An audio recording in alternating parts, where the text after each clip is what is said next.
nous sommes exhortés à plusieurs reprises. Avançons vers la pleine croissance, toujours selon la mesure de la stature de la plénitude de Christ. Éphésiens 4,13. C'est simplement combien il y a de Christ en nous, quelle en est la mesure d'après le standard de Christ. C'est en cela que Dieu se fonde pour sa désignation, et ce sera toujours ainsi. C'est comme ça maintenant, et il le sera de cette manière dans les âges à venir. Ce sera toujours de la place que Christ a en chacun de nous que dépendra notre vocation. La pensée tout entière de Dieu, c'est que Christ remplisse toutes choses. C'est ce qui explique notre discipline, car il est notre formation pour après. La nature de notre discipline est précisément d'augmenter la mesure de Christ, de diminuer la mesure du moi en nous-mêmes, sous tous ses aspects, de mettre de côté ce qui est de l'homme et qui occupe la place de Christ, et de mettre Christ à sa place. Le seul objet du Saint-Esprit dans cette dispensation, c'est que Christ soit tout. Son but est d'obtenir pour Christ toute la place possible, et cela signifie, en ce qui nous concerne, autant que nous lui permettrons d'en avoir. Cela nous ramène naturellement à la question: allons-nous être réellement tout entiers à lui? La mesure de notre don absolu sera la mesure de notre utilité dans les âges à venir. Notre utilité sera déterminée par notre mesure spirituelle et non par aucun autre principe.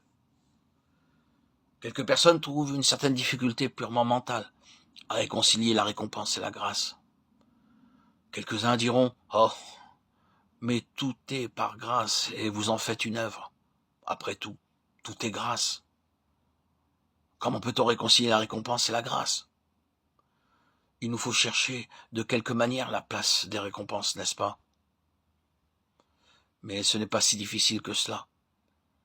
C'est par la grâce de Dieu que nous avons une possibilité d'être tout entier à lui. C'est uniquement par grâce que je puis être un chrétien, que je puis avancer avec le Seigneur et que je puis le servir, même un tout petit peu. Tout est grâce. Et si la souffrance va nous conduire à la gloire et que la mesure de la gloire sera selon la souffrance, il faut donc toute la grâce de Dieu pour cela. On ne peut jamais sortir de la grâce.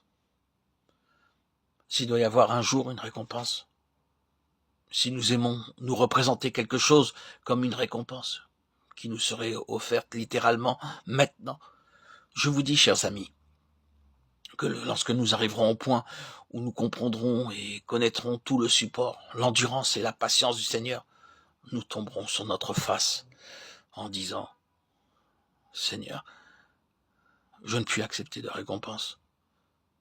Tout est par ta grâce. Mais souvenons-nous que dans le Nouveau Testament, il nous est parlé de la grâce de plusieurs manières.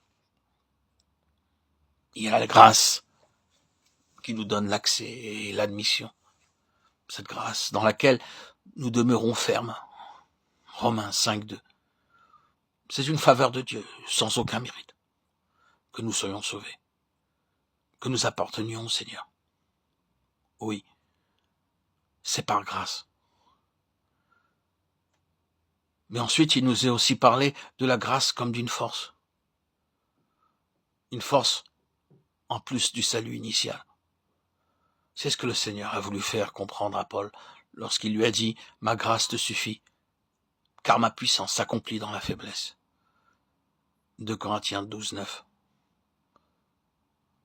La grâce, c'est être accepté, sans mérite.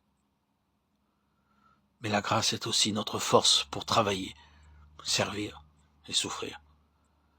De quelque manière que nous le regardions, tout est grâce.